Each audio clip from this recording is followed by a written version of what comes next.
Good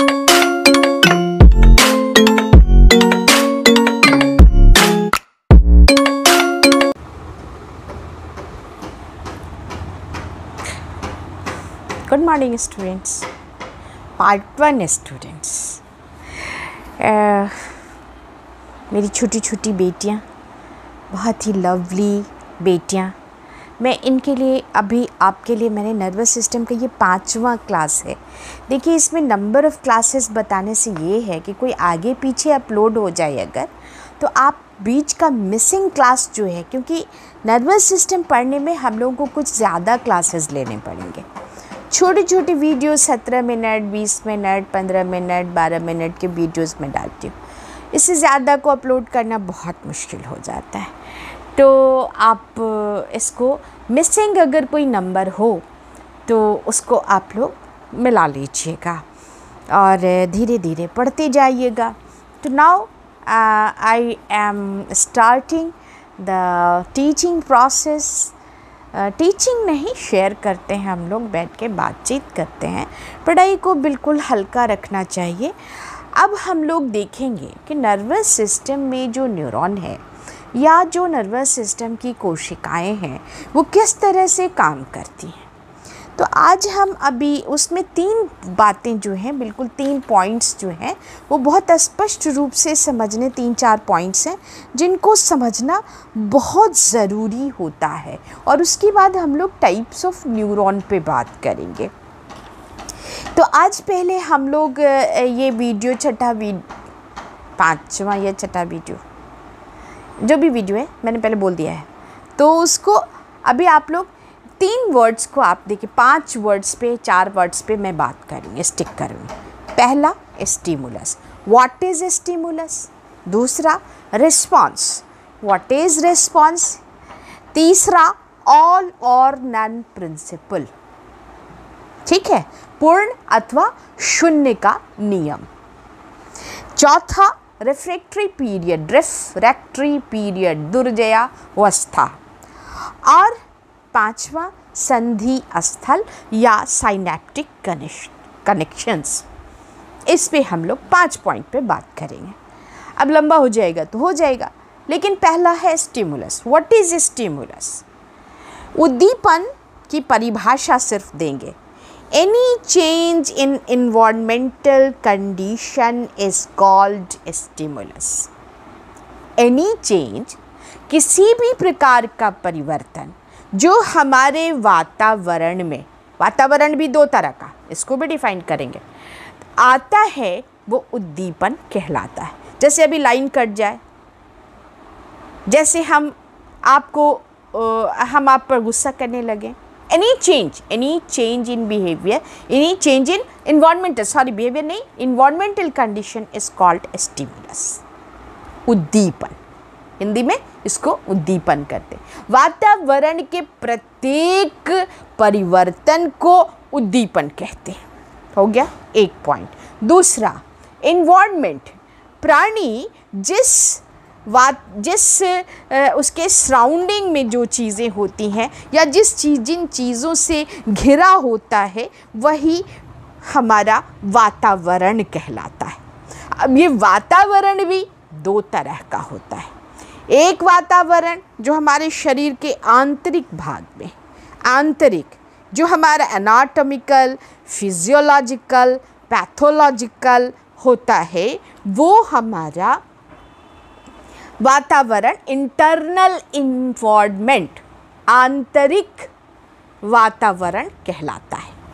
next है ये शरीर, मनुष्य का शरीर या किसी भी प्राणी का शरीर, ऑर्गेनिज्म का, जो जिस वातावरण से घिरा रहता है, जिसके सराउंडिंग की जो सिचुएशन होती है, जो चारों तरफ से जो उस पर प्रभाव डालती रहती है, वो एक्सटर्नल इन्वायरमेंट कहलाता है। और आप जानिए कि इसी इंटरनल एंड एक्सटर्नल जो हमारे चारों तरफ है, हवा, पानी, धूप, आग, जो भी है हमारे अंदर, हमारी फीलिंग्स, हमारे तकलीफ़, हमारा दर्द, ये सारी चीज़ें, इन सभी चीज़ों, दोनों प्रकार के इंटरनल एंड एक्सटर्नल, इन दोनों इन्वायरमेंट के आपसी बैलेंस से ही कोई व्यक्ति जीवित रहता है। यही वातावरण है। ठीक, तो स्टिमुलस एंड इन्वायरमेंट आपका क्लियर हो गया। अब आइए रिस्पॉन्स। जब किसी उद्दीपन के प्रभाव से हम आते हैं तो हमारा कोई अनुक्रिया होती है। जैसे हम आपको अगर प्यार से बोलते हैं हेलो माय डॉल, तो आप लिखते हैं my lovely ma'am, this is response. मैंने स्टिमुलस दिया हेलो माय लवली डॉल, तो आप कहती हैं लवली मैम, तो this is I presented that stimulus and you respond on that. तो ये रिस्पॉन्स जो है, ये अनुक्रिया आपकी आई। या तो ऐसा भी हो सकता, पक मैम तो ऐसे ही बोलते रहे, ये भी रिस्पॉन्स है। मैं बोलूँ आप बहुत गंदी बच्ची हैं, दिस इज अ स्टिमुलस। अच्छा, ये स्टिमुलस तो हमने कन्वर्सेशन के लिए, एनी चेंज मैंने कहा है इन्वायरमेंट का। अब जैसे यहाँ पे अचानक बल्ब फूट जाए, वो भी स्टिमुलस, चेंज इन इन्वायरमेंट है। लाइन कट जाए, चेंज इन इन्वायरमेंट है। उस पर हम क्या बोलेंगे, बाप रे बल्ब फूट गया, लाइन कट गया। तो ये सारी चीज़ें रिस्पॉन्स हैं। यानी एनी चेंज इन इन्वायरमेंट जब आएगा तो हम कोई ना कोई प्रतिक्रिया करेंगे, वो रिस्पॉन्स होगा। नेक्स्ट आइए कि हम ये वर्क कैसे करता है। 3 पॉइंट्स मैंने आपको समझा दिया, स्टिमुलस, इन्वायरमेंट एंड रिस्पॉन्स। कोई भी प्राणी, मनोविज्ञान इन तीनों शब्दों से अलग नहीं हो सकता। यही 3 शब्द हैं, उद्दीपन, वातावरण और अनुक्रिया। यही हमको सीखने के लिए मजबूर करता है, यही हमको अनुभव प्रदान करता है। यही तीनों चीज़ अनुभव प्रदान करती है। वो अनुभव के प्रकार हो सकते हैं, कुछ बिटर हो सकता है, कुछ स्मूथ हो सकता है, कुछ हैप्पीनेस देता है। यही हमारे इमोशंस को प्रभावित करता है, यही फीलिंग्स, यही इमोशंस को। तो ये 3 शब्द मनोविज्ञान से हटाए ही नहीं जा सकते, इसी पर मनोविज्ञान खड़ा है, मनुष्य की ये तीनों क्रियाएं। चलिए आगे आते हैं, ऑल और नन प्रिंसिपल। ये आपको थोड़ा बिखरा बिखरा लगेगा ये क्लास, लेकिन ये वर्ड्स जो हैं आपको जानना ज़रूरी है। मैंने अभी पिछले वीडियो में आपको क्लास 4 में, क्लास 3 में आपको मैंने बताया कि नर्वस सिस्टम की छोटी इकाई न्यूरॉन और उसकी क्रिया नर्व इम्पल्स, तंत्रिका आवेग। अच्छा, अब तंत्रिका आवेग, प्रत्येक कोशिका जो है वो उत्तेजित करने के लिए उद्दीपन की एक निश्चित तीव्रता, किसी भी कोशिका को, पहला पॉइंट है इसका, किसी भी कोशिका को उत्तेजित होने के लिए एक तीव्रता, एक निश्चित मात्रा की तीव्रता आवश्यक है। किस चीज़ की? उद्दीपन की। बहुत कमज़ोर उद्दीपन अगर होगा तो आपके लिए वो तंत्रिका आवेग नहीं बनेगा। एक निश्चित मात्रा में अगर आपको किसी भी उद्दीपन का अनुभव होता, एक्सपीरियंस होता है, तभी तंत्रिका आवेग बन के मस्तिष्क के निश्चित भाग में जाता है। दूसरा है कि सभी कोशिकाओं की उत्तेजनशीलता अलग अलग होती है। ये नहीं है कि एक कोशिका, अब जैसे हमको सबसे सेंसिटिव कोशिकाएं कहाँ हैं? हमारे फेस की हैं। यहाँ अगर हल्का सा भी इरिटेशन होता है तो आपको पता चल जाता है।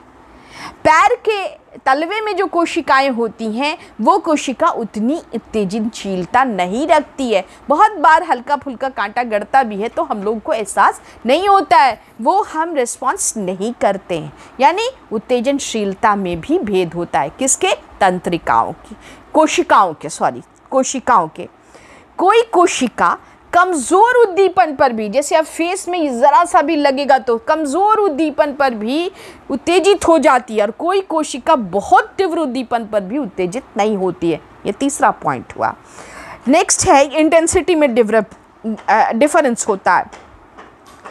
उद्दीपन की वो इंटेंसिटी, वो तीव्रता, किसी भी उद्दीपन की वह तीव्रता जिसमें तीव्रता अथवा मात्रा जो किसी को 100 में 50 बार उत्तेजित कर दे उसे उस कोशिका की अवसीमा कहते हैं, थ्रेशोल्ड कहते हैं, थ्रेशोल्ड कहलाती है। अतः कोशिकाओं की अवसीमाएं अलग अलग होती हैं। कोशिकाओं की अवसीमाएं, जब आप पार्ट 3 में आएंगी तो वहाँ पर आपको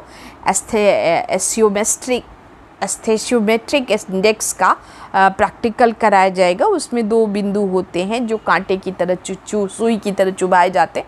तो ये बात की बात है। तो हर कोशिका का उत्तेजनशीलता बिल्कुल अलग होता है, और वो उद्दीपन जो 100 में 50 बार उत्तेजित करे वही उस कोशिका का थ्रेशोल्ड यानी अवसीमा, उत्तेजन अवसीमा कहलाता है। एक ही कोशिका की अवसीमा, ये भी बात है कि एक ही कोशिका की अवसीमा बार बार बदलती रहती है, समय समय पर बदल जाती है, एज के साथ भी ये बदलती है। यंग एज में जो चीज़ बहुत तुरंत ही है, अब जैसे जाड़े में आपका मौसम का भी असर पड़ता है। जाड़े में चोट बहुत ज़बरदस्त लगती है, क्योंकि वो कोशिका लड़ती रहती है किससे? इन्वायरमेंटल चेंज से। कूल्ड जब कोल्ड हो जाता है तो कूल सिचुएशन में हमारी सेंसिटिव हो जाती हैं कोशिकाएं, इसीलिए उस वक्त ज़रा सा एस्नो ज़्यादा लगाया जाता है।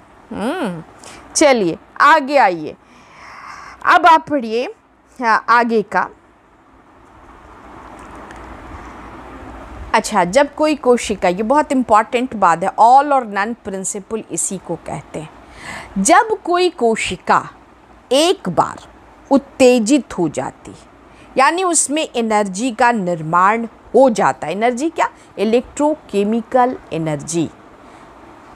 किससे? बाहर का सोडियम पॉजिटिव एंड अंदर का नेगेटिव पोटेशियम जब मेम्ब्रेन के खुलने से आपस में मिलने लगता है और एक शक्ति उत्पन्न होती है जिसको हम नर्वस सिस्टम, नर्व इम्पल्स कहते हैं, वो जब एक बार उत्पन्न हो जाता है तो फिर अपने निश्चित स्थान पर ही जाके, यानी मस्तिष्क के निश्चित स्थान पर ही जाके रुकता है, उसको बीच में नहीं रोका जा सकता। ऑल और नन प्रिंसिपल, बना तो जगह पे जाएगा, नहीं बना बात ही खत्म। इसको आप इस उदाहरण से समझिए कि अगर हम आपको कुछ बोलते हैं, 2 चीज़ और है ऑल और नन प्रिंसिपल पर सामान्य जीवन में, बोली और गोली। अगर ट्रिगर दबा तो लक्ष्य को भेदेगी गोली, अगर ज़बान चली तो कान को भेदेगी बोली। इसको आप रोक नहीं सकते, इसीलिए हमेशा हम कहते हैं कि शब्दों को ज़रा चख के प्रस्तुत किया कीजिए। कुछ भी बोल दिया ऐसा नहीं है। तो ऑल और नन प्रिंसिपल फॉलो करना, यानी नर्व इम्पल्स यदि बन जाता है तो वो, यदि बन जाता है, इतना तीव्र उद्दीपन है कि वो बन जाता है तो फिर अपने निश्चित स्थान पर जाकर ही रुकेगा। नहीं तो निश्चित स्थान कौन है? ब्रेन का डिफरेंट पार्ट्स, और वहीं से आदेश आएंगे, वहीं से क्रियान्वित होने का ऑर्डर मिलेगा। तो ये है ऑल और नन प्रिंसिपल। बंदूक की गोली, बम छोड़ दिया, गोली का बम छोड़ दिया तो आपका रुकता नहीं है। ये नहीं है कि बोल दिए और ऐसे पकड़ के रख लिए, नहीं, इट इज़ नॉट पॉसिबल।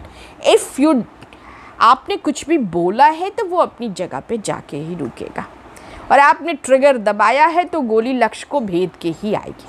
तो ये बात मैंने आपको समझाई। 13 मिनट का वीडियो हो गया, काफ़ी लंबा हो जाता है, तो इसको हम यहीं पे छोड़ दे रहे हैं। नेक्स्ट वीडियो में आप लोगों को इसी का क्लास 5 का पार्ट 2 करके देंगे, जिसमें हम रिफ्रैक्टरी पीरियड की बात करेंगे और फिर साइनेप्टिक कनेक्शंस की बात करें। तो इस वीडियो में मैंने आपको क्या क्या बताया? What is stimulus, what is response, what is involvement, and there is 2 types of involvement, and how nerve impulse works, all or none principle पर।